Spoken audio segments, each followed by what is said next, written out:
সম্প্রতি কিছু বিষয় নিয়ে কথা এসেছে, যে আমি বলছিলাম যে নানামুখী চাপের যে নির্বাচন, তার মধ্যে একটা বিষয় যে সম্প্রতি কিছু সেনা সদস্যের বিরুদ্ধে যে আন্তর্জাতিক অপরাধ ট্রাইব্যুনাল যে অভিযোগ পত্র দায়ের করেছে, সেখানে একটা কথা এসছে যে সেনা সদস্যদের বিচার করবার জন্য এক্সিস্টিং যে সেনা আইন আছে সেটাই যথেষ্ট, এবং এখন একটা এর ভিন্ন মতো আছে।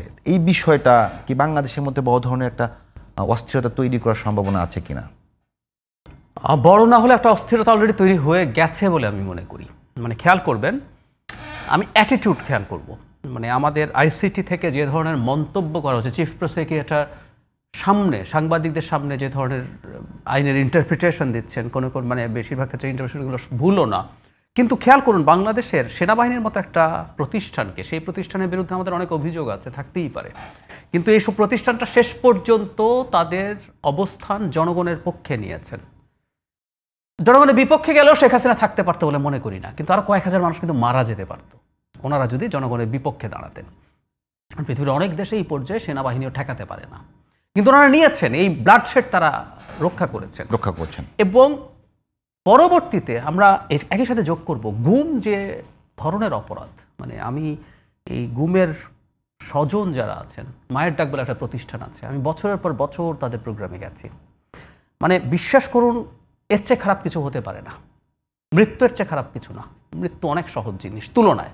মানে আমাদের একটা বিল্ট ইন সিস্টেম আছে, আমরা মৃত্যু অ্যাকসেপ্ট করে নিতে পারি। কিন্তু যে মানুষটা মারা গেছে কি যায়নি আমি জানি না, আমি তার জন্য দোয়া করতে পারি না। মরে গেলে তো দোয়া করি, কবর জিয়ারত করি। তার ব্যাংক অ্যাকাউন্ট অপারেট করতে পারেন পরিবার, মানে না খেয়ে আছে পরিবার, টাকা আছে কিন্তু পারছেন না, মানে বিভৎস। সো এটা একটা সুষ্ঠু বিচারের আলাপ হওয়া দরকার আছে। কিন্তু এখন সবচেয়ে জরুরি কথা হলো, এক নম্বর হলো, যাদেরকে এখানে অ্যাকিউজ করা হয়েছে তাদের বিরুদ্ধে যথেষ্ট যৌক্তিক অভিযোগ নেই। খেয়াল করুন, ধরুন ব্রিগেডিয়ার জেনারেল আজমি, উনি যতদিন বন্দী ছিলেন ততদিন এখানে যারা যারা দায়িত্বে ছিলেন ঢালাওভাবে সবাই আসামি।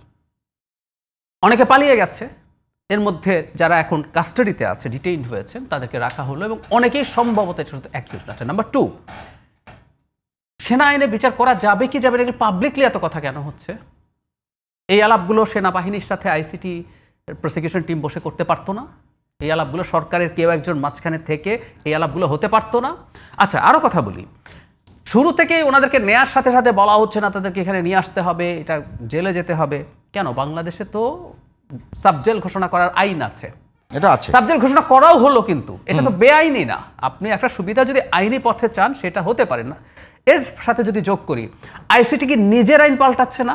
এই যে খেয়াল করুন, যে চার্জশিট দেওয়ার সাথে সাথে চাকরি চলে যাবে, এটা আমি ফান্ডামেন্টাল রাইটসের ভায়োলেশন মনে করি। কিন্তু আইসিটির আবার একটা স্পেশাল মানে প্রিভিলেজ দেওয়া আছে কনস্টিটিউশন আর্টিকেল 47-এ।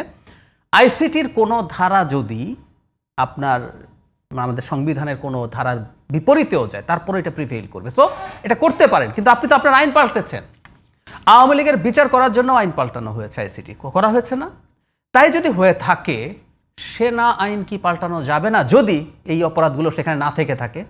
খেয়াল করুন, যদি আমি কাগজে কলমে বলছি যে অপরাধগুলো এখানে যদি না থেকে থাকে, সেনাবাহিনীর অনেকে বলছেন, আমি এটা পড়িনি, কিন্তু এটা একটু যোগ করে রাখে, আইসিটিতে কিন্তু সার্ভিং সেনা অফিসারদের বিচার করার অপশন আগে থেকেই আছে, আর্টিকেল 3-তে ক্লিয়ারলি লেখা আছে, এটা করা যাবে। কিন্তু আমি বলছি যে দেশের একটা সংঘাত, আমরা তো সেনাবাহিনী তো বিচারের বাইরে কিছু বলছেন, ওনারা তো বলছেন এদের বিচার করা যাবে না। ওনারা বলছেন সেনা আইনে যদি হয়, তাহলে যদি সংঘাত আমরা এড়ানোর জন্য বা কমানোর জন্য এটা করতে পারতাম, সেনা আইনে যদি না থেকে থাকে মানবতা বিরোধী এইসব অপরাধ গুমের মতো, সেটা আমরা অ্যাড করে তাদেরকে বিচার করি। আমি দেখছি কিন্তু একটা সংঘাত তৈরি করার চেষ্টা আছে এবং অস্থিরতা তৈরির চেষ্টা আছে। এই ব্যাপারটা আমাদের একটু মাথায় রাখতে হবে এবং আমাদের সতর্ক থাকতে হবে।